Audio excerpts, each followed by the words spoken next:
السلام علیکم ناظرین، آج کی بات میں ہوں ڈاکٹر سعید الہی۔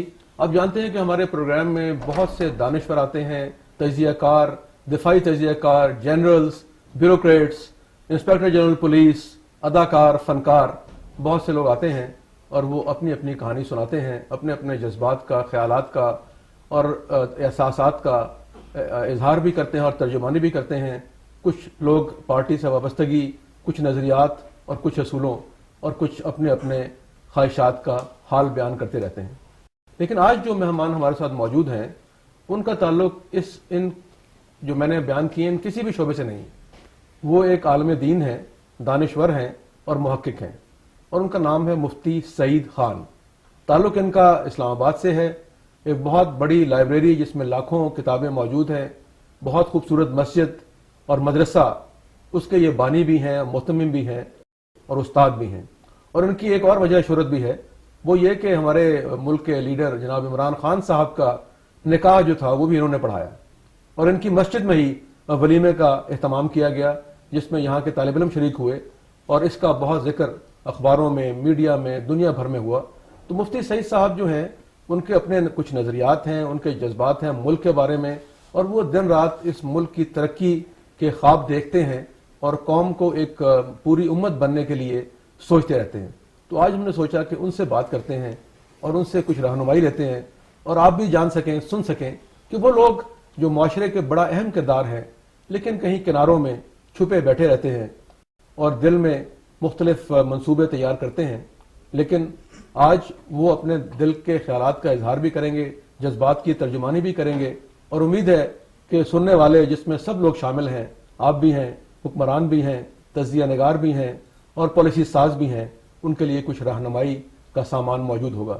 السلام علیکم جناب مفتی صاحب، کیا حال ہے؟ وعلیکم السلام جی۔ مفتی صاحب، اللہ ایک تو یہ بتائیں کہ آپ مفتی ہیں، تو آپ نے جو تربیت حاصل کی اس میں آپ نے درس نظامی کیا، پھر تخصصی مینز اسپیشلائز کیا، تو یہ آپ نے تعلیم کہاں حاصل کی اور کیا تعلیم حاصل کی آپ نے؟ تعلیم کے مختلف ادوار جناب سعید الہی صاحب گزرتے رہے، اور اس کا اختتام جو تھا وہ جامعہ مدنیہ لاہور میں ہوا۔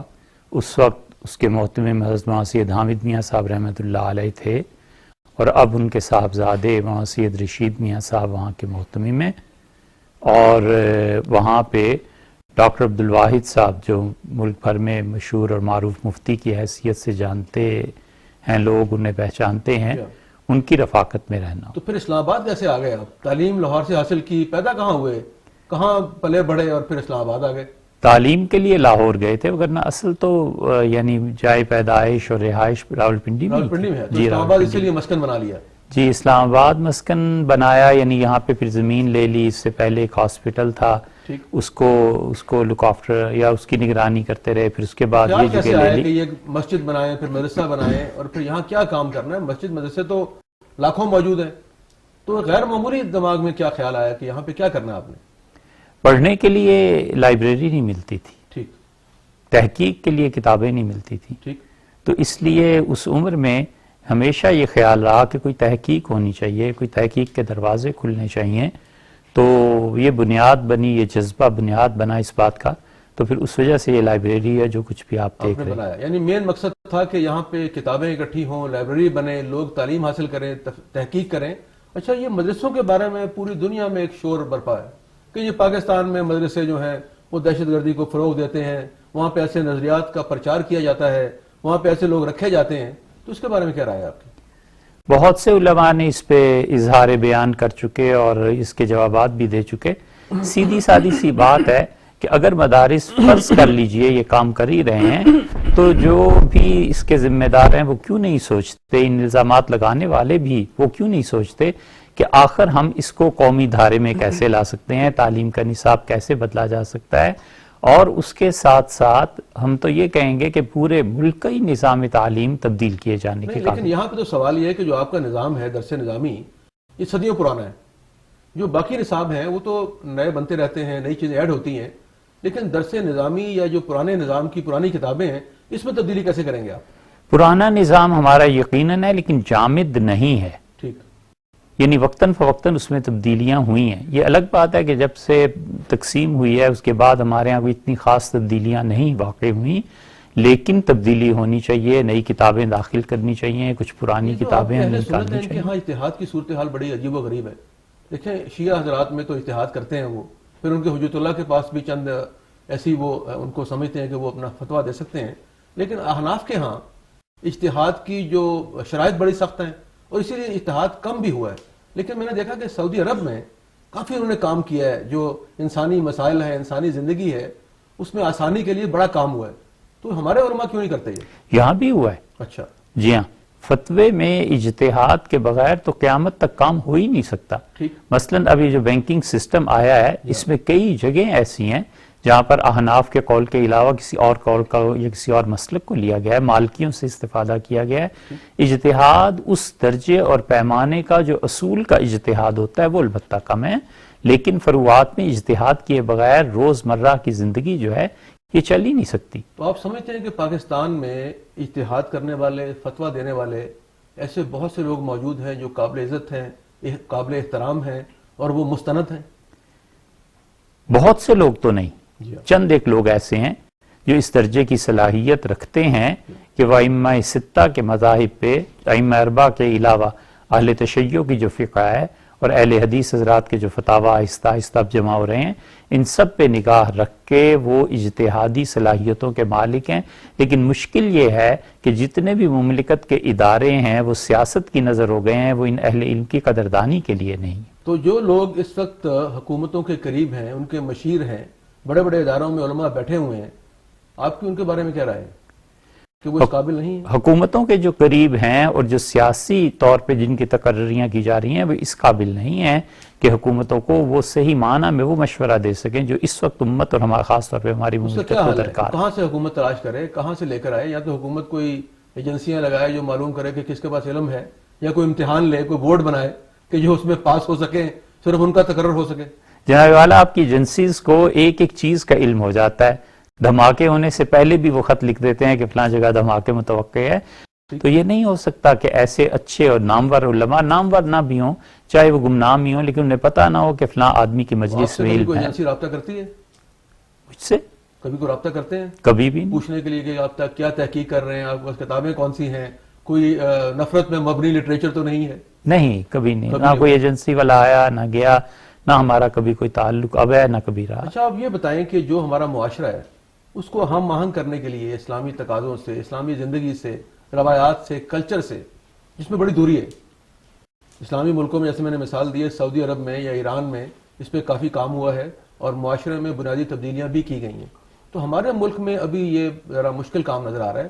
تو یہ کیسے کیا جائے کہ معاشرے کے تمام افراد کو ہم آہنگ کر لیا جائے روایات سے، کلچر سے، تقاضوں سے، اور انہیں یہ سمجھایا جائے کہ ان کی فلاح صرف یورپین یا امریکن سیولائزیشن میں نہیں ہے بلکہ اس کا حل ہمارے پاس موجود ہے؟ جی سعید الہی صاحب، بہت اچھا سوال آپ نے فرمایا، اور بہت آسان چیزیں اگر حکومت انہیں کرے تو پوری قوم منسلک ہو سکتی ہے۔ مثلا حکومت کو چاہیے کہ نئے شہر بسائے، شہروں میں بڑی بڑی بلڈنگز تعمیر کی جائیں تاکہ جو لوگ دیہات میں زندگی بسر کر رہے ہیں ایک تو انہیں منتقل کیا جائے، ہجرت کروائی جائے، اور ایک صورت اس کی یہ بھی ہو سکتی ہے کہ گورنمنٹ کو چاہیے اپنی نگرانی میں بالکل قواعد اور ضوابط مقرر کر کے اس کے تحت مختلف اقوام کی آپس میں شادیاں ہونی چاہیے۔ مثلا جو لوگ مائیگریٹ کر کے آئے تھے انڈیا سے اور کراچی میں آباد ہیں، صوبہ سرحد میں ان کی شادیاں ہونی چاہیے، پٹھانوں کی ادھر شادیاں ہونی چاہیے، تاکہ آہستہ آہستہ یہ سارے لوگ آپس میں۔ بات کی ہے جی، یہ تو آپ کا صوبہ کے پی ہو، پنجاب ہو، سندھ ہو یا بلوچستان ہو، وہاں پہ تو جو قبائلی سسٹم ہے، ایون پنجاب میں بھی، وہ تو اپنے خاندان سے باہر شادی نہیں کرتے، ابھی تک وہی رفاعت اپنائی ہوئی ہیں جو کافروں کی تھیں یا ہندوؤں کی ہیں۔ تو یہ پہلے تو آپ کو یہ جو نیٹ ورک ہے یہ کیسے توڑیں؟ یہ نیٹ ورک توڑنے کے لیے اہل علم کو چاہیے محنت کریں، علماء کو چاہیے کہ اپنا کردار ادا کریں، حکومت کو چاہیے کہ شادیاں کروائی جائیں۔ جی ہاں، تو شادی تو آپ نے عمران خان صاحب بھی کروائی ہے، تو اس طرح میرا خیال میں شادیاں جب کروائی جائیں گی آپس میں تو محبت بھی بڑھے گی اور قومی یکجہتی بھی بڑھے گی۔ جی، قومی یکجہتی بڑھے گی، خاندانوں سے نفرت دور ہوگی۔ پٹھان اور مہاجر کا یہ جو تفرقہ اب ہمارے دیکھتے دیکھتے سامنے آیا ہے، ہم سب کو اصل فکر تو اس مملکت کی کرنی ہے کہ جس کی وجہ سے ہماری عزت ہے اور ہمارا نام ہے، اور صرف ہم ہی نہیں پوری امت کی نگاہیں اس خطے پہ ہیں کہ یہاں پر جو کچھ ہوتا ہے وہ تبدیلیاں بہت معنی رکھتی ہیں۔ اچھا، آپ نے کتابیں کتنی تحریر کی ہیں اب تک؟ کتابیں اللہ تعالیٰ کی توفیق سے غالباً 8 کے قریب ہیں. اور وہ کس موضوع پر ہیں؟ اس میں مختلف موضوعات ہیں. ایک تو آپ کی جدید کتاب جو آئی ریزہ الماس، اسے میں پڑھ بھی رہا ہوں اور بڑی خوبصورت ماشاءاللہ اس کی جلد ہے اور بڑی اچھی باتیں اس میں لکھی ہوئی ہیں. اس میں آپ نے ابھی جو ہم بات کر رہے تھے یورپین سویلائزیشن کی، تو اس میں آپ نے جان اسٹیورٹ جو ہیں ان کا تقابلی جائزہ لیا ہے ابو علی سینا سے، امام غزالی سے. تو آپ نے یہ کہا ہے کہ یہ جو مختلف تھے، جان اسٹیورٹ تھے اور اس طرح کے اور جو لوگ تھے، ان کی جو فلسفی ہے وہ بیسڈ ہے امام غزالی کے نظریات پر یا کتابوں پر. تو یہ کیسے آپ نے کس کو آپ مشترکہ چیز کیا پائی آپ نے؟ مشترکہ یہ چیز پائی کہ جب اسپین مسلمانوں کے ہاتھ سے نکلا ہے تو وہاں کی کتابوں کا ترجمہ ہوا، اور وہ ترجمہ جب یورپ میں پہنچا ہے تو وہاں کے مفکرین نے اس فکر کو اپنایا ہے، متاثر ہوئے، وہ اس سے بہت شدید متاثر ہوئے ہیں. حتیٰ کہ اگر آپ سائنس کی ہسٹری کو دیکھیں تو کئی صدیاں ایسی گزری ہیں جب دنیا میں مسلمانوں کے علاوہ کوئی سائنٹسٹ تھا ہی نہیں. اچھا، وہ جو شعر ہے نا جو آپ نے سنا بھی ہوگا کہ لے گئے تسلیس کے فرزند میراث خلیل، جی تو میرا خیال ہے میراث خلیل میں یہ شامل تھا، تعلیم، علم، حکمت، دانش. کیونکہ کرسچن اور ان کے غلبے سے پہلے جو ہماری تہذیب تھی وہ برتر تھی.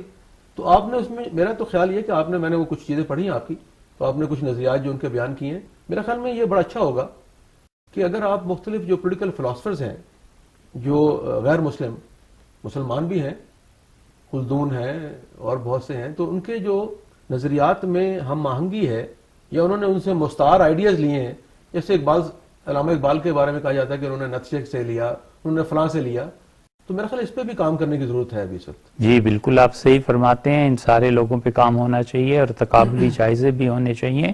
اور آپ دیکھیے کہ اللہ تعالیٰ نے اس امت کو جب مخاطب کیا ہے اور 600 سال تک عیسیٰ علیہ السلام کے بعد کوئی خدا کی طرف سے وحی نہیں آئی، پہلی مرتبہ جو اللہ نے مخاطب کیا ہے تو مکہ کے اس ماحول میں یہ نہیں کہا کہ اٹھیے اور توحید کا بیان کیجئے، یہ نہیں کہا کہ اسلامک اسٹیٹ قائم کر لیجئے، یہ نہیں کہا کہ ان سے جہاد، سب سے پہلا لفظ کہا اقرا پڑھیے. تو ہماری تو ابتدائی تعلیم سے، اسی لیے حضور صلی اللہ علیہ وسلم ایک موقع پہ فرمایا کہ لوگوں میں تعلیم کے لیے بھیجا گیا. اچھا، آپ نے اپنی کتاب میں ایک واقعہ لکھا ہے کہ ہارون رشید جو خلیفہ تھے انہوں نے کہا کہ کتابیں صرف کاغذ پہ لکھی جائیں گی. تو اس زمانے میں لکھتے تھے چمڑے پہ، پتھروں پہ. تو اس کی آپ نے توجہ نہیں دی کہ بھئی یہ کیوں کہا گیا؟ اس لیے کہ کاغذ کی تاریخ اگر آپ پڑھیں گے تو چائنا جیسا ملک اس زمانے میں بھی اگرچہ بہت ترقی یافتہ تھا، لیکن مسلمانوں میں تعلیم اتنی تیزی سے پھیلی ہے کہ کاغذ سپلائی کر نہیں پائے، مارکیٹ میں شارٹیج ہو گئی. سب سے پہلے مسلمانوں نے پہلی صدی ہجری ختم نہیں ہوئی، امام ابو حنیفہ رحمۃ اللہ 9-10 سال کے تھے، سب سے پہلے مکہ میں مسلمانوں نے کاغذوں کا کارخانہ لگایا. پھر اس کے بعد جناب والا آپ کے سیالکوٹ نے ترقی کی. سیالکوٹ میں اکبر کے 9 رتنوں میں مانسنگ جو تھا، مانسنگ آئے، وہاں انہوں نے کاغذ کو ڈیولپ کیا، پھر مانسنگی کاغذ چلتا رہا عرصے تک.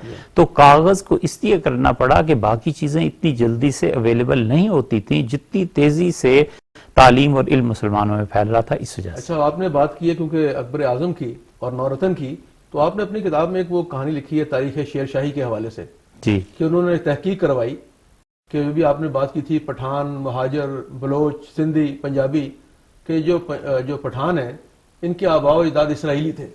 تو اس کا آپ نے ذکر کیا اس میں، تو اس کے اندر جو آپ نے ذکر کیا لیکن تفصیل بیان نہیں کی کہ کس طرح اس کو ملایا انہوں نے. وہ جو انہوں نے آباء و اجداد کہا کہ جناب ان کے اسرائیلی تھے، وہ تاریخ شیر شاہی جو ہے اس میں آپ نے اس کا ذکر کر دیا، لیکن یہ اس کا سلسلہ بتایا نہیں کہ کن معلومات کی بنیاد پر یا کس تحقیق کی بنیاد پر یہ کہا گیا. جی، دنیا میں بہت سے نامور مفکرین اور مورخین کا خیال یہ ہے کہ حضرت موسیٰ علیہ السلام جب مصر سے نکلے تھے تو اس کے بعد ایک ٹرائب یہودیوں کا گم ہو گیا تھا، لاسٹ ٹرائب جسے کہتے ہیں. تو ان کا محققین کا خیال یہ ہے کہ پٹھان اصل میں در حقیقت یہودی ہی تھے اور یہ یہاں آ کے آباد ہو گئے تھے، اور اسی سے پٹھانوں کی ساری نسلیں آگے چلی ہیں، مسلمان ہو گئے، پھر اسلام قبول کر لیا. پکا مسلمان کم ملتا ہے. جی، ان جیسا پکا مسلمان ہیں پٹھانوں کی، جی، وہ بطور مسلمان کے بڑی مضبوط ہیں، جی، ایمان بڑے مضبوط ہیں، بڑے ڈٹرمنٹ. جی، اور شیر شاہی تاریخ میں انہوں نے یہودیوں کی اور پٹھانوں کی باہمی جو روایات ملتی ہیں اس کا بھی ذکر کیا ہے کہ اب تک ان کا کلچر ایک ہے، ان کی تہذیب ایک ہے. یہ تو جو آپ بات کر رہے ہیں کہ آج سے صدیوں پہلے جتنے معاشرے تھے سب قبائلی تھے. ایون یورپ میں آباد قبائل کی بھی روایات عرب سے ملتی تھی. جی. تو جو ٹرائبل لائف تھی، ٹرائبل معاشرے تھے، قبائلی معاشرے تھے، ان کی روایات اور عادتیں ملتی جلتی تھی. جی بالکل ملتی جلتی تھی، مگر خون میں جو جینس ہے، جو سوچنے کا انداز ہے یا مال ہے، معیشت ہے، اس میں جو اقدار ملتی ہیں یہ تو صدیوں تبدیل نہیں ہے. یہ آپ نے جو ریضہ الماس بک لکھی ہے، اس کا نام آپ نے ریضہ الماس کیوں رکھا؟ یہ ہے نا جو آپ نے پوچھا کہ نہ پوچھ نسخہ مرہم جراحت دل کا، کہ اس میں ریضہ الماس جزو اعظم. یہ غالب کو پڑھنے کے دوران ان کی تلمیحات، ان کے استعارات بہت خوب لگے تو اس سے لیا ہے. علامہ اقبال کو بھی آپ نے پڑھا؟ جی خدا کی. تو آپ یہ بتائیے کہ جو علامہ اقبال کی فلسفی تھی، اور خصوصاً کچھ لوگ یہ کہتے ہیں کہ انہوں نے اسلام کی تفسیر شعروں میں بیان کر دی ہے، تو آپ اس سے متفق ہیں؟ بلا شبہ. علامہ کے کیا کہنے صاحب. علامہ تو اصل میں فارسی میں ہے، جو کچھ انہوں نے فارسی میں لکھا ہے اردو میں تو وہ 10واں حصہ بھی نہیں اس کا. بلکہ ایران میں میں چکر جب لگا تو وہاں پہ حیران ہوں گے کہ میں وہاں گیا تو وہاں پہ ان کو اقبال لاہوری کہتے ہیں. جی ہاں بالکل. علامہ اقبال کے بجائے جب میں وہاں گیا تو انہوں نے کہا جی یہ اقبال لاہوری ان کی شعر ہے. تو میں حیران ہوا کہ بھئی اقبال لاہوری صاحب کون ہے؟ تو معلوم ہوا کہ وہ علامہ اقبال کو اقبال لاہوری کہتے ہیں، اور جو ان کا فارسی کلام اور ان کی نثر ہے اس پہ وہاں پہ جتنی ریسرچ ہو چکی ہے، کئی لوگ پی ایچ ڈی کر چکے ہیں اور کر رہے ہیں. جی ہاں. اور ہمارے ہاں اس کا کوئی وجود ہی نہیں ہے. تہران یونیورسٹی میں ہم نے خود دیکھا اسٹوڈنٹس کو علامہ اقبال کو پڑھے اور اقبال لاہوری ہی کہتے تھے. اس میں علماء دین کا بہت بڑا کردار ہے. تفرقہ بازی، سیکٹیرینزم، نفرت پہ مشتمل کتابیں، تقریریں. تو یہ علماء کرام جو ہیں ان کو یہ اندازہ نہیں ہے کہ ان کا مقام کیا ہے، وہ کس مقام پر فائز ہیں، ان کی ڈیوٹی کیا ہے، انہیں کیا کرنا ہے اور کیا کر رہے ہیں. دیکھیے سعید الہی صاحب، 3 باتیں اس میں بنیادی طور پہ ہیں. ایک بات تو یہ ہے کہ کوئی بھی مکتبہ فکر ہو، یہ اپنا سارا علم ہندوستان سے لے کے آئے تھے. ٹھیک. اور ہندوستان سے جو اہل علم آئے تھے، وہ کسی بھی مکتبہ فکر سے تعلق رکھتے ہوں، ان کے بعد اس ملک میں اس پائے کے علماء نہیں تیار. ایک بات یہ. دوسری بات یہ ہے کہ یہ جو علم کی کمی ہے اس سے فرقہ واریت جنم لیتی ہے. یہ ضروری ہے کہ علم ہونا چاہیے. مثلا جس لائبریری میں آپ تشریف فرمائیں، ایسی لائبریری پوری پنڈی اسلام آباد میں سے ایک عد کے علاوہ فیصل ماس کے ساتھ ہے، اس کلیکشن کو چھوڑ دیں تو باقی کہاں ہے؟ لاہور میں آپ کہاں ڈھونڈیں گے لائبریری؟ اچھا، آپ میرا خیال یہ ہے کہ جو آپ نے فرمایا کہ جو ہماری احیا ہوئی اسلام کی بر صغیر میں، اس میں شاید جو پیورٹی آف اسلام کی اس میں کمی ہو گئی، اور جو موجودہ انڈین کلچر تھا، یہ روایات تھیں، وہ اس کو اوور پاور کر. یعنی جیسے قبر پرستی، قوالیاں، اس طرح کی چیزیں، گانے، بھجن، نہیں، اس طرح کی روایات جو تھیں وہ شاید میں کہتا ہوں اصل علم جو تھا اوریجنلی کتاب و سنت کا، کوئی بھی فرقہ جو بھی اس کی تعبیر کرتا ہے اس میں علم کی وجہ سے ان کے دماغ میں اور سوچ میں وسعت تھی. وہ علم کی گہرائی ہمارے ہاں نہیں آئی. میرا سوال ایک اور تھا کہ وسعت اور گہرائی تھی کہ جن لوگوں کے آپ نام لے رہے ہیں بر صغیر میں بڑے بڑے علماء تھے جن کے یہاں پہ کوئی سبسٹیٹیوٹ اویلیبل نہیں ہے، لیکن میرا خیال یہ ہے کہ جو وہاں کی تہذیب تھی تو اسلام کو پھیلانے کے لیے اس تہذیب کو بھی کچھ اختیار کیا گیا، کچھ عادات اپنائی گئیں کہ اس پیغام کو عام کرنے کے لیے، ایکسیپٹیبل کرنے کے لیے کچھ ایسی چیزیں اس میں اضافہ کی ہیں جن کا پہلے تصور نہیں. پاکستان میں جو علماء انڈیا سے ہجرت کر کے آئے تھے، میں ان کی بات کر رہا ہوں کہ ان جیسے نظیر نہیں، ان جیسے آدمی نہیں، لیکن یہاں پہنچ کے اس کے بعد کی نسل بھی اتنی صاحب علم ہوتی وہ نہیں ہوا. اور اس کے ساتھ ساتھ جو لوگ پڑھ لکھ کے مدارس سے نکلے، حکومتوں نے کوئی ایسا بندوبست نہیں کیا کہ یا تو نصاب میں کچھ تبدیلی وہ کرتے یا پھر اس کے بعد انہیں جابس دیتے. تو بے روزگاری نے بھی، وہ کہتے ہیں حکومت تو اس میں داروندازی کرے ہی نہ. اب آپ کے جتنے وفاق یا مدارس ہیں یا جتنی تنظیمیں ہیں، وہ تو یہ کہتے ہیں کہ بھئی حکومت کا کام نہیں ہے کہ دراندازی کریں، مداخلت کریں ہمارے معاملات میں. اس پہ آپ جانتے ہیں بڑا ہنگامہ بھی ہوتا ہے کہ رجسٹریشن نہیں ہونی چاہیے، کورس کے بارے میں ہم خود فیصلہ کریں گے، اور بہت سی باتیں. سید الہی صاحب دونوں طرف کمی ہے. ایک طرف مدارس میں جن لوگوں کا رویہ اتنا شدید ہے کہ ذرہ برابر اپنی جگہ سے نہیں ہلنا، یہ بھی ایک طرح کی ایک نوع کی زیادتی. اور دوسری طرف یونیورسٹیز کا، کالجز کا نصاب نہیں تبدیل کرنا، وہ بھی ایک زیادتی ہے. مثلاً اس میں عربی شامل کرتی جائے، مثلاً اس میں 10 سال میں قرآن پاک کو نصاب کے طور پہ پڑھا دیا جائے تو یہ فرقہ واریت خود بخود بھی کم ہوگی. اچھا، یہ ابھی آپ سے جو بات ہو رہی تھی کہ جو ہماری چند روایت، جیسے میں نے پہلے کہا کہ جو اب ہم دیکھتے تھے کہ بھارت میں جو نعتیں تھیں وہ ہندو نے بھی لکھی، جی ہاں، وہ ان کے بھجن کے قریب تھیں، جی ہاں، ان کا بحر قافیہ وزن اس طرح کا بھی تھا. جی ہاں، اچھا، اور پھر ہماری یہ قوالیاں شروع ہو گئیں، اس کے بعد قبروں پہ جو غیر شرعی حرکتیں شروع ہو گئیں، پھر مزاروں پہ جو سلسلے شروع ہوئے. تو آپ یہ بتائیے کہ اس کو اب لوگوں کو سمجھانے کا، بتانے کا، صحیح اسلام سکھانے کا طریقہ کیا ہونا چاہیے؟ طریقہ علم ہی ہے، اس کے علاوہ اور کوئی طریقہ نہیں ہے کہ لوگوں میں تعلیم کو عام کیا جائے، اور صرف تعلیم نہیں، صحیح تعلیم کو عام کیا جائے. اور دوسری بہت بڑی چیز جو ہمارے اس معاشرے سے نکل گئی ہے، وہ خانقاہوں میں جو اہل علم بیٹھتے تھے، مشائخ بیٹھتے تھے، جن کی صحبت میں تربیت ہوتی تھی، وہ تربیت ختم ہو رہی ہے، چھوٹے بڑے کی تفریق ختم ہوتی جا رہی ہے. تعلیم اور اس سے بھی اہم چیز تربیت ہے. ایسے مراکز دوبارہ اچھا جی زندہ مفتی ہونے صاحب، اب کیونکہ ہماری ایک چھوٹی سی بریک کا وقت آ گیا ہے تو آپ سے دوبارہ جی استفادہ بالکل. کریں گے، ہمارے ساتھ رہیے گا. جی بالکل. ناظرین ایک چھوٹی سی بریک ہے، ملتے ہیں چند ہی لمحوں میں. ویلکم بیک ناظرین. بریک سے پہلے ہمارے ساتھ محو گفتگو تھے جناب مفتی سعید صاحب. اور مفتی صاحب آپ یہ بتائیے کہ اس وقت علماء کرام سیاست کر رہے ہیں اور جو سیاستدان ہیں وہ کچھ اور کر رہے ہیں. تو ملک میں اس وقت جو افراتفری ہے، اس کے لیے آپ ایک دانشور کے طور پہ، اسلامی اسکالر کے طور پہ، محقق کے طور پہ کیا سمجھتے ہیں کہ بنیادی کیا تبدیلیاں ہونی چاہیے کہ معاشرے میں لوگوں کو سکون ہو، حکومتیں آرام سے حکمرانی کر سکیں، اپوزیشن جو ہے وہ اخلاق کے دائرے میں رہتے ہوئے کام کر سکے؟ یہ کس طرح ممکن ہے؟ اس کا بھی صحیح الہی صاحب پھر وہی بات ہے کہ تعلیم ہی حل ہے. ٹھیک اصل میں جو دانشور طبقہ ہے اس کے پاس قوت نافذہ نہیں ہے. ٹھیک. وہ اچھی سے اچھی کتاب لکھے، اچھی سے اچھی بات کرے، اچھی سے اچھی تجویز دے، لیکن جن تک پہنچائی جاتی ہے وہ خود پڑھے لکھے نہیں ہیں. ان کی تعلیم کا معیار نہیں ہے، انہوں نے کسی تہذیب نہیں سیکھی، انہوں نے کسی بھی موضوع پہ ڈاکٹریٹ تک بھی تعلیم حاصل نہیں کی. اگرچہ مسلمان کا مقام اس سے بلند ہے کہ ڈاکٹریٹ تو ایک ڈگری ہے، اس سے بھی کہیں زیادہ گہرا علم اور یہ چیزیں. اس کا حل پھر یہی نکلتا ہے کہ سب سے پہلے تعلیمی ادارے ایسے بنائے جائیں جو پوری ایک نسل تیار کریں، جو ان ان پڑھ لوگوں کے بجائے پڑھے لکھے حالات سے گزرتے رہیں گے. جب تک نئی نسل نہیں آئے گی ہمیں ان مشکلات کا سامنا رہے گا. صرف نئی نسل ہی نہیں، نئی نسل میں دونوں چیزیں، ایک تو ان کے پاس اعتدال کے ساتھ تعلیم کہ دین کا بھی انہیں ضروری علم حاصل ہو، اور دنیا میں جس فیلڈ میں بھی وہ ترقی کر رہے ہیں وہ ٹاپ کے لوگ ہوں. اچھا، یہ جو آپ نے نئی نسل کی بات کی، نیا پاکستان، نئی نسل، نیا منصوبہ، یہ نیا ایک فیشن آ گیا ہے. تو نئی نسل کو اپنے نظریات، اپنے مذہب، اپنے ملک سے، ان کے فلسفے سے قریب کرنے کے لیے ضروری اقدامات کیا ہونے چاہیے؟ ضروری اقدامات یہ ہونے چاہیے کہ گورنمنٹ نصاب تعلیم کو تبدیل کرے، اور جو پرائیویٹ سکولز ہیں ان کو بھی پابند کیا جائے کہ بھئی یہ چیزیں آپ نے کرنی ہیں. مثلا جنرل ضیاء الحق صاحب نے بڑی اچھی ایک بات کی تھی کہ انہوں نے پاکستان اسٹڈیز کو اور اسلامیات کو لازمی قرار دیا تھا، جو اب آہستہ آہستہ نکل گئی. اس کے نکلنے سے ظاہر ہے کہ دونوں نقصانات ہوئے، مذہب کے اعتبار سے بھی اور پاکستان کے ساتھ تعلق کے اعتبار سے بھی.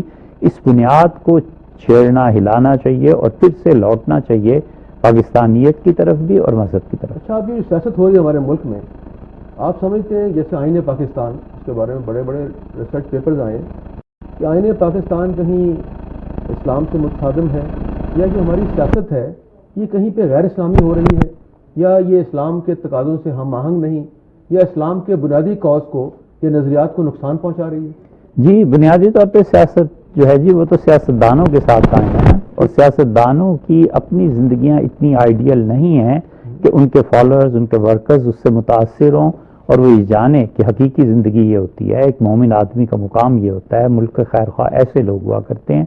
بہت بڑا نقصان تو ایک یہ ہے. اچھا جی، آپ کل موجود تھے، ایک آپ کو یاد ہے جو ہم نے میثاق انسانیت، ہلال احمر اور تنظیمات اور جو ہماری تمام تنظیمات اور مدارس ہیں یا بورڈ ہیں یا ان کا اتحاد ہے، اس سے کل معاہدہ ہوا ہے جی، جس میں آپ بھی شریک تھے، جس میں یہ فیصلہ ہوا کہ جو مدرسے کے پاکستان میں 25,000 سے زائد مدرسے ہیں اور تقریباً 2.5 ملین بچے وہاں پڑھتے ہیں، 25 لاکھ جی، جہاں پہ ان کا رہائش بھی ہے، قیام بھی ہے، طعام بھی ہے، لباس بھی ہے اور تعلیم بھی ہے. دنیا میں اتنا بڑا نیٹ ورک شاید کہیں نہ ہو جی جی کہ اتنے 25 لاکھ بچوں کے تمام جو ضروریات ہیں وہ پوری مدرسہ کرتا ہے. اس کی فنڈنگ ہوتی ہے، اس پہ لوگ شک کا اظہار بھی کرتے ہیں. وہ میں آپ سے پوچھوں گا کہ کیوں کرتے ہیں اور کیسے ہی ہوتا ہے، کہاں سے پیسے آتے ہیں، کون سے ملک دیتے ہیں اور کیوں دیتے ہیں. ایک تو یہ بات ہو گئی. دوسرا جو ہم نے کل طے کیا تھا، آپ وہاں موجود تھے، کہ جو مدرسوں میں پڑھنے والے بچے ہیں ان کو بنیادی سہولتیں فراہم کی جائیں، جس میں صحت کی سہولت ہے جی کہ ان کا بلڈ گروپ چیک کیا جائے، جی اور اس کے بعد ان کو کارڈ جاری کیے جائیں، تاکہ پورے ملک میں 25 لاکھ بچے، اگر 25 نہیں تو 15 لاکھ تو ہوں گے نا، جن کی عمر 16 سال سے اوپر ہوگی، جی خون دینے کے قابل ہوں گے، تو 1.5 ملین بلڈ والنٹیئرز مدرسوں سے مل سکتے ہیں. تو جی کل آپ وہاں موجود تھے، جی. تو آپ سمجھتے ہیں کہ اس سے معاشرے میں ایک سپورٹ مل جائے گی؟ میں تو سعید الہی صاحب ایک چھوٹی سی بات آپ سے عرض کرتا ہوں، بجائے کسی فلسفے کے جھاڑنے کے. واپسی جب وہاں سے ہوئی تو مدرسے میں ہمارے ہاں جو بچے، اگرچہ ایک ہی شعبہ ہے حفظ کا، ان کو آپ کے یہاں صرف حفظ ہو رہا ہے؟ جی صرف حفظ قرآن کا شعبہ ہے. نہیں، ہم نے شروع نہیں کیا. ان بچوں میں سے جو 16 سال سے زائد عمر کے تھے انہیں بٹھایا اور ہم نے کہا بچوں آپ نے ایسے خون دینا ہے، یہ اس کے شرعن چیز ہے، فوائد ہیں، ضرورت ہے ملک کی. اور اس طرح آپ بچوں، جس طرح کالج میں ہوتا تھا، یونیورسٹی میں ہوتا ہے، ریڈ کراس کے باکسز رکھے ہوتے تھے، گرچہ نہیں رہے لیکن یہ ایک ایسی چیز ہے جس کو آپ نے زندہ کرنا ہے، جس کو اپنے ملک اور قوم کے لیے، اور پھر ہر 6 مہینے بعد، کچھ عرصے کے بعد پھر آپ بار بار خون دیں. اور جو آپ نے بتایا تھا کہ 137 مرتبہ ایک جنرل ہے ریٹائرڈ انور کمال صاحب ہیں، جنرل انور کمال، اپنے ناظرین کو بھی پاکستان کے سرجن جنرل رہے ہیں آرمی میں. ان کی عمر کافی 70 سال سے اوپر عمر ہے.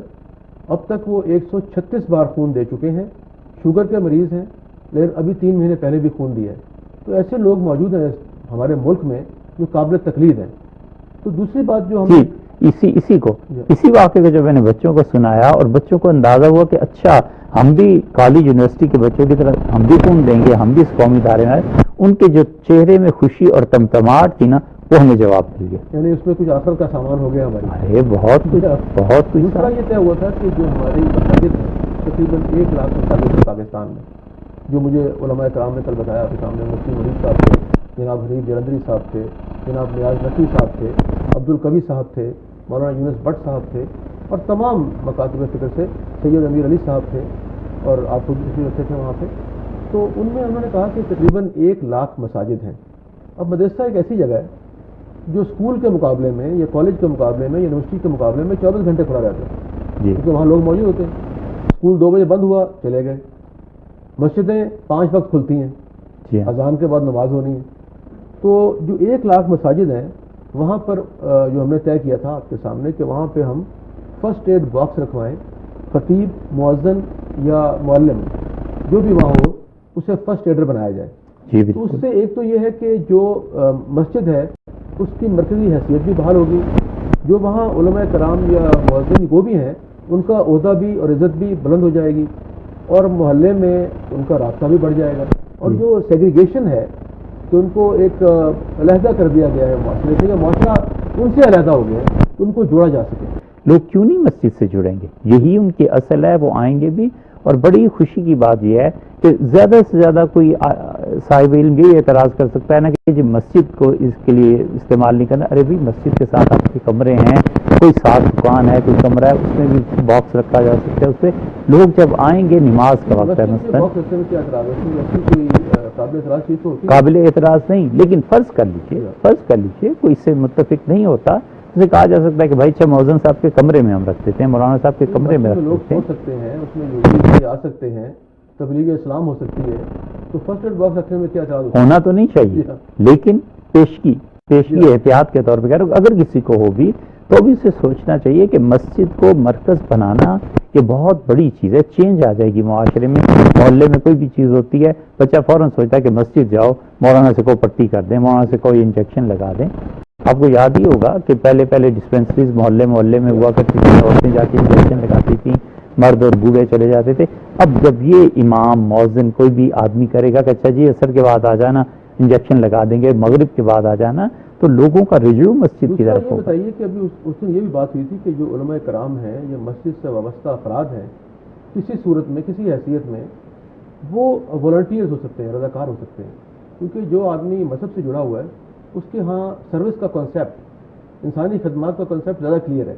پر یہ بھی طے ہوا تھا کہ لوگوں کو اس طرح تربیت دی جائے کہ مشکل صورت حال میں انہیں مختلف جگہ پہ متعین کیا جا سکے. جی ہاں، بالکل ہونا چاہیے. مسجد میں جا کر وہاں جو نوجوان ہیں، لڑکے ہیں، باہمت اور باصلاحیت ہیں، ان کو سب سے پہلے تو ٹریننگ دینی چاہیے کہ بیٹے کسی بھی ایمرجنسی کی صورت میں یہ کریں، سب سے پہلے آپ بلڈ ڈونیٹ کریں، پھر اس کے بعد اور بھی لوگ تیار ہو جائیں گے۔ اچھا، اب کل ایک اور بات ہوئی تھی جس میں مولانا منیب صاحب نے بات بھی کی تھی، وہ تھا پولیو ڈراپس کا پلانا، کہ پولیو ڈراپس اور حفاظتی ٹیکے کے بارے میں بہت متنازع کیا گیا ہے، حالانکہ سعودی عرب میں، کویت میں، ایران میں، مصر میں ہر جگہ پہ پلائے جاتے ہیں۔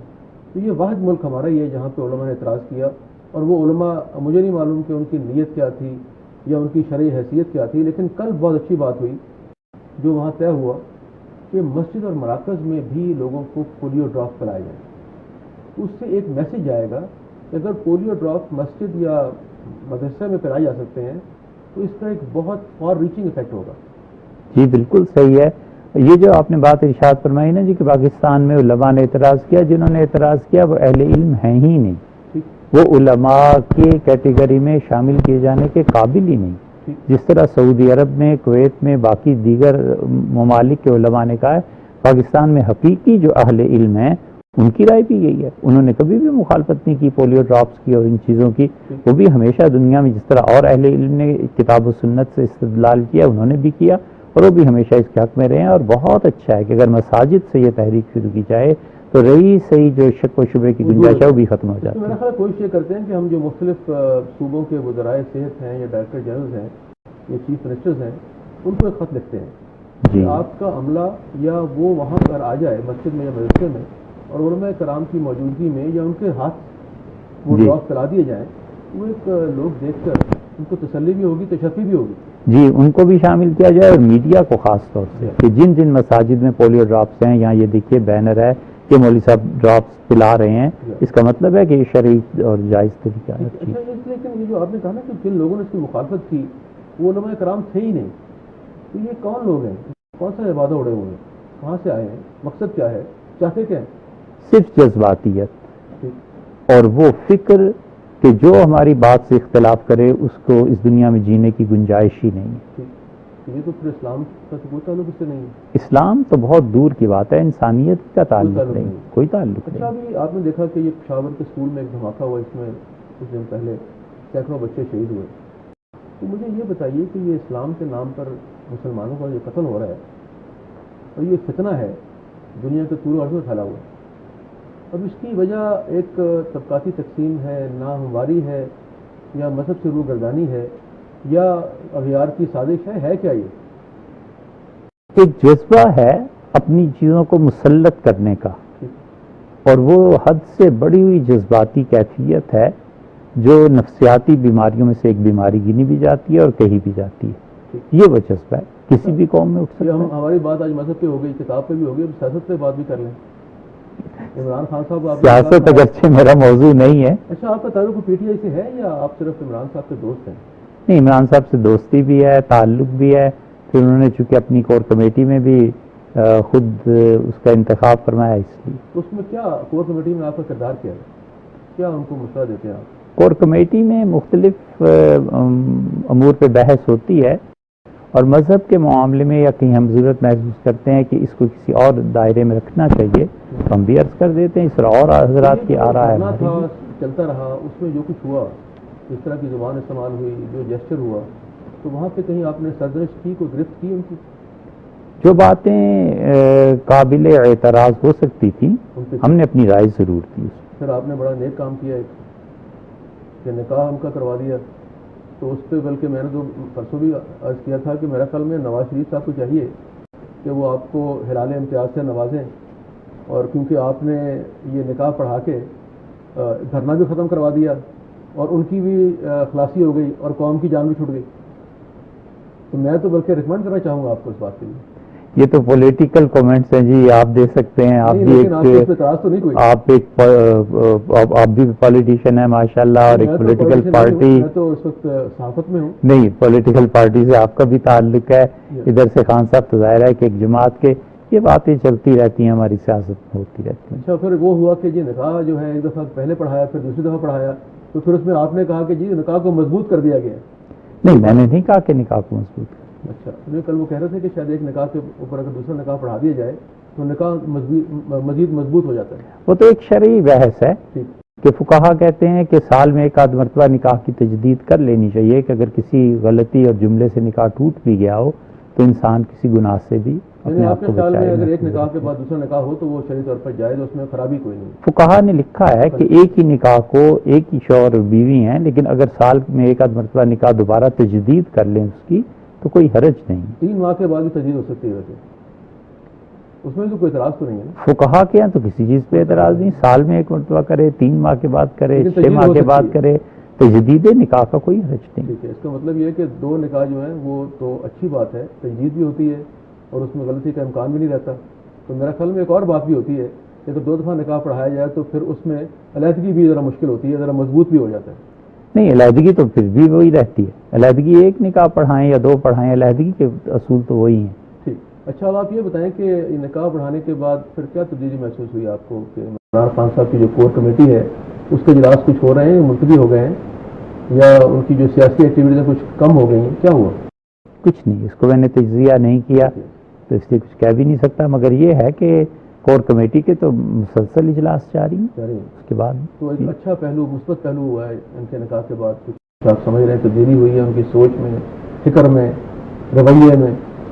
نہیں، ایسی تبدیلی جو فکر اور سوچ میں آتی ہے اس کو اندازہ کرنے کے لیے ہم جیسے کن ذہنوں کو کئی مجالس طویل درکار ہوتی ہیں، پھر آدمی اس پہ پہنچ سکتا ہے، اور میری کوئی اتنی طویل مجلس ابھی میرا خیال مجالس صرف ان کی بیگم صاحبہ سے ہو رہی ہیں، آپ سے نہیں ہوگی۔ اچھا چلیں، اب یہ بتائیے کہ یہ جو نظام ہمارا ہے، پارلیمانی نظام ہے، سیاسی نظام ہے، اس سے آپ مطمئن ہیں؟ نہیں جی، کیا ہونا چاہیے؟ پارلیمانی نظام ہمارے مسائل کا حل نہیں، اور یہ جمہوریت جو بھی لوگ اس میں پارٹیسپیٹ کر رہے ہیں وہ اگر اس نظریے اور جذبے سے کر رہے ہیں جو قرآن میں آیا کہ قالوا معذرۃ الی ربکم، اور قوم کے جو لوگ تھے انہوں نے اپنے دوسرے مخالفین کو پلٹ کے جواب دیا اور انہوں نے کہا یار ہمیں پتہ ہی ہے اس قوم پہ اللہ کا عذاب آنا ہے، لیکن ہم یہ جو کچھ کر رہے ہیں یہ صرف اللہ کے ہاں عذر پیش کرنے کے لیے کہ اللہ ہم خاموش نہیں بیٹھے رہے، ہم کچھ نہ کچھ کرتے رہے۔ بس یہ صورتحال ہے اگر کوئی آج سیاست میں ہے، لیکن اس قوم کے مسائل کا حل یہ جمہوریت اور یہ پارلیمانی نظام نہیں۔ تو وہ نظام اس وقت دنیا میں کہاں پہ ہے یا تھا جس کو ہم فالو کر سکتے ہیں؟ پارلیمانی نظام جو ہے، مثلا اگر ووٹ اور جمہوریت کو اس ملک میں پھیلانا ہے تو آپ کے ہمسایہ ملک میں ہندوستان میں جو انتخابات ہوئے ہیں، جو چیزیں ہوئی ہیں، وہ ایک بہترین مثال ہے۔ لیکن وہاں پہ تو ایک بہت سے اعتراضات ہوتے ہیں کیونکہ 3 ماہ تک الیکشن چلتا ہے، کئی مہینے لگتے ہیں ووٹ جانے میں، آنے میں، پہنچنے میں، اور وہاں پہ نظامات بھی لگتے ہیں، اور ان کا معاشرہ اور جمہوریت ہمارے قریب قریب بھی ہے۔ کچھ بہتر اس لیے ہے کہ ان کے ہاں کبھی فوجی آمریت نہیں آئی تو تسلسل برقرار ہے، اس لیے روایات بھی برقرار ہیں۔ ہمارے ہاں شاید وہ گیپ آنے کی وجہ سے روایات برقرار نہیں رہ سکیں۔ جی، آپ کی بات سر آنکھوں پہ، لیکن پھر بھی جمہوریت ہمارے ہاں مکمل طور پہ آ بھی جائے تو بھی ہم نہیں سمجھتے کہ ہمارے مسائل کا حل ہے، کیونکہ معاشرہ جو کچھ دیتا ہے جمہوریت کے بعد وہ وہی کچھ تو ہے جو عام پبلک میں۔ تو پھر کوئی سعودی عرب کا نظام، ایران کا نظام آنا چاہیے، کس طرح کا نظام، یا داعش کا نظام آنا چاہیے؟ نہیں، اس کے لیے جو لوگ چاہتے ہیں کہ نظام میں تبدیلی آئے انہیں چاہیے کہ وہ بڑے صبر اور سکون سے اس ملک میں نظام تعلیم پہ کام کریں۔ جناب مفتی صاحب بہت شکریہ، بہت نواز، وقت کی کمی ہے اور بات ختم کرنے کو دل نہیں جی چاہتا، آپ کی نوازش، لیکن انشاءاللہ دوبارہ ملاقات ہوگی، بہت سی باتیں ہوں گی انشاءاللہ۔ ناظرین، آپ نے مفتی سعید خان صاحب کی پرمغز گفتگو سنی، اس سے نتائج آپ خود اخذ کر سکتے ہیں اور جو رہنمائی کا سامان ہے اس سے رہنمائی بھی حاصل کر سکتے ہیں۔ بہت بہت شکریہ۔ پاکستان زندہ باد۔